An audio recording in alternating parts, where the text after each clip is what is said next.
Time with Mel. Thank you for joining us again this week, and thank you to my friend Ellen for being with me once again.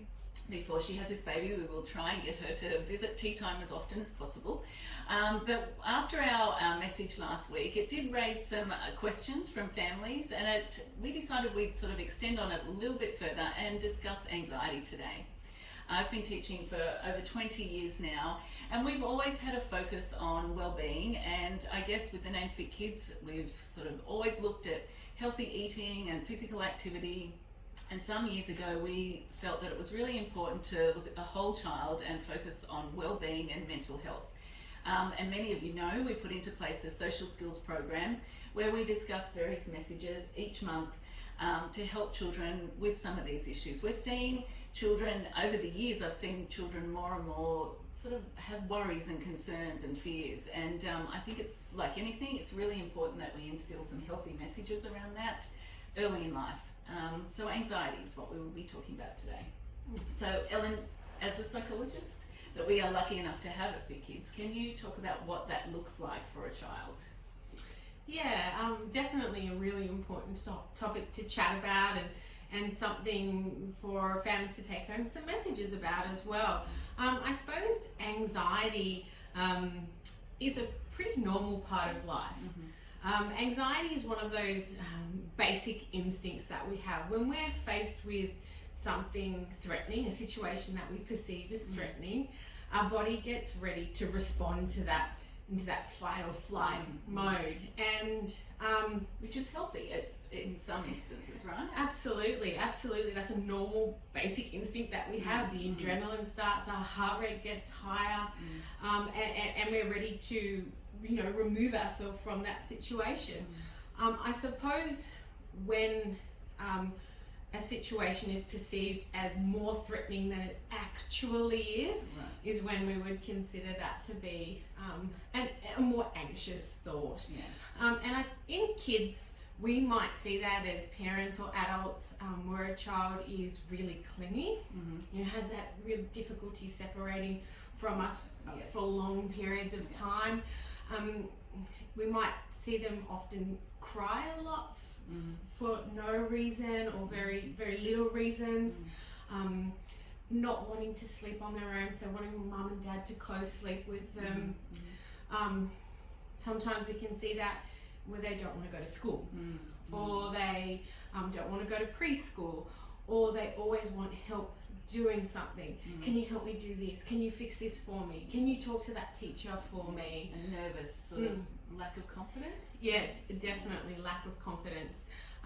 So as a parent, I suppose that's what we might see more of if a child is presenting with those anxious symptoms. And the thing is, if that continues, not only is that really upsetting and worrying for a parent and for a child, it can also prevent children from doing things they really want to do. I know I saw that with my own son, a child that loves football, was always carrying a football, couldn't wait to join the football team, and then when the time came, he could not step out of the car and leave his dad to go join the team because he didn't recognise anyone, it wasn't familiar, and he became sort of overwhelmed with the anxiety around joining a new group, but he wanted to do it so badly, and his first response was, I don't think I want to play football anymore. And it would have been pretty easy for a parent to just say, okay, hop in the car, because you could tell he was so emotional about it. So it would have prevented him from doing something, that he really wanted to do and enjoyed doing, and was then able to do because of his lack of confidence and, I guess, security in a new space. And I think I suppose you touched on something really important there, and in that, why we're seeing children presenting with more fears and worries, over your experience in the last 20 years teaching, why are we seeing more of this happening? I think it's possible that, over time we as parents have become maybe more overprotective of our children.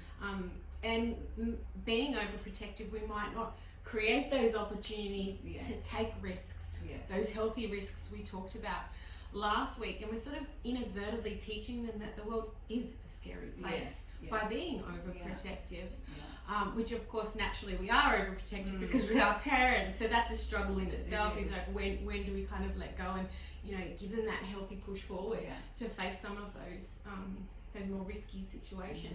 I mean, even for me in that situation, it was his dad that was taking him to football, and I think if it was me, I would have just wanted to cuddle him, put him in the car, and okay, I don't think he really wants to play, and even sort of telling myself that's what but Mick was much better and talked to him and took him over and chatted with the coach and explained that he was nervous. So the coach was beautiful and an incredible role model in the end that helped build Mitchell's confidence, and he thrived in that environment. So it's our first reaction is often to nurture and cuddle and look after them. And I remember how emotional that was for Mick. He said, I've never seen him like that. He was dressed and so excited, couldn't wait to get there. And he said it was so hard to sort of push him to join the group, to walk across. It would have been easier just to take that worry away. That is definitely the easier response as a parent, because it takes away that distress that we're feeling. So it's feeling like we're getting rid of our own worry and stress, but unfortunately we're reinforcing their own and fueling their own anxieties. I mean, me as a mum, I suppose the first time I've experienced that is at drop off. And a lot of parents will experience that the first time when they're separating from their little loved one, and there's the tears around that separation and the fear that they have around separating from you as their main caregiver. And in that situation, all you want to do is take that away from them and take them back, or stay in the room and stay there for long periods of time. But essentially, I suppose the message we're sending there is that they need us with them to cope. And I think, in those situations, we just have to kind of be that brave mum or that brave dad and be able to separate and walk away, and then call whoever in the car. That's right. And use that as a more healthy coping mechanism. The language we use, we have to be really careful with some of that language we use. It's really easy. I remember chatting with a mum many years ago, and she was really upset about leaving her little one, and when she picked him up, she said, I've cried for you all day, I've missed you. And it was just her way of saying, I love you and I missed you so much. But it was really worrying. So that little boy worried that his mum was crying. It's just, we've got to be careful about some of the language we use and how much they take on. Absolutely. Definitely. And I think, the other thing that we have to be probably mindful of, and why maybe children are presenting with more anxious symptoms, is that we tend to sometimes be the over-fixer as well. We want to fix everything for our children. So when there is a problem, we want to jump in and problem solve that for them, rather than, as you mentioned earlier, giving them the opportunity to solve that themselves. It goes back to that resilience we talked about last week and how important it is, and building their confidence. I see that as a early childhood educator, that our biggest goal, apart from the, parents are often focused on the academic or all those other skills that they want them to learn, but I think building their confidence is the most important thing. Getting them excited about the world, excited about learning is the best school readiness type skill we can teach them, and having the confidence in themselves is really important. Absolutely. So just another thing that parents have to think about at all times. And is there any other advice you can give families, or things that they can do at home to help with anxiety and confidence building? I know with our family, I love Maggie Dent, and if you don't know who she is, look her up, read her books, listen to her podcast. I think it's called Parental as Anything. Parenting expert, mother of 4, grown men now. She's a grandma now, but she's brilliant and just writes very logically. It's really easy to read her books and go to her for advice. I love her. But she talks about having little micro connections with your children regularly, and I love the idea of little traditions and things you do as a family.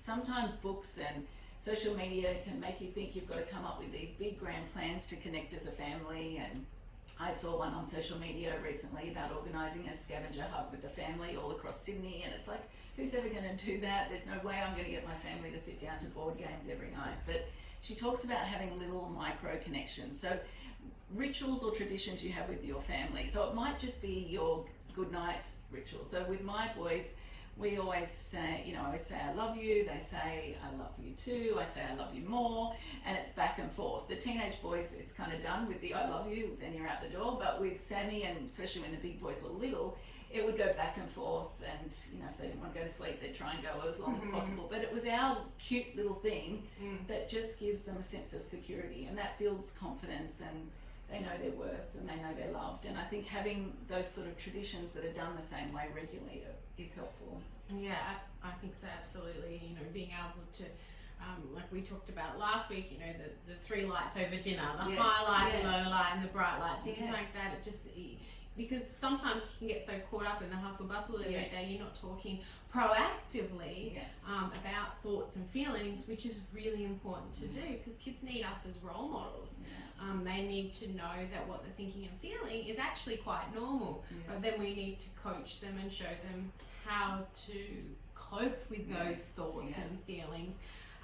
So if we are presented with a situation that threatens us or we're scared about, which is kind of normal part of life, what are we doing with that feeling? Are we going to show them how we can do breathing to slow down our heart rate?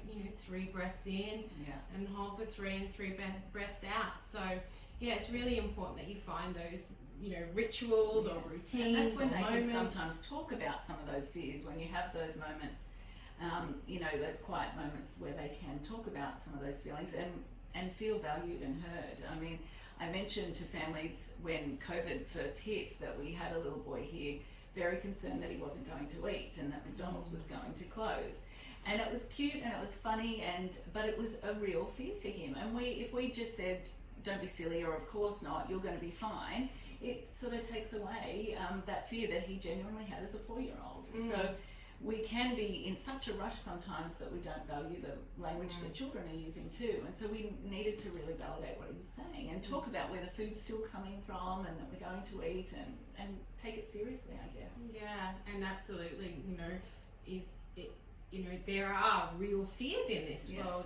Children have natural fears, those big fears around things like death and right now obviously the pandemic that we're in, and we need to chat to our kids about those things and be honest. Obviously we're using child-friendly language, but thinking about what can we do to help the situation and give them a sense of control back over that too. I think it's just about loving them and not shaming them for how they're feeling. So thanks for joining us today. We'll see you next week.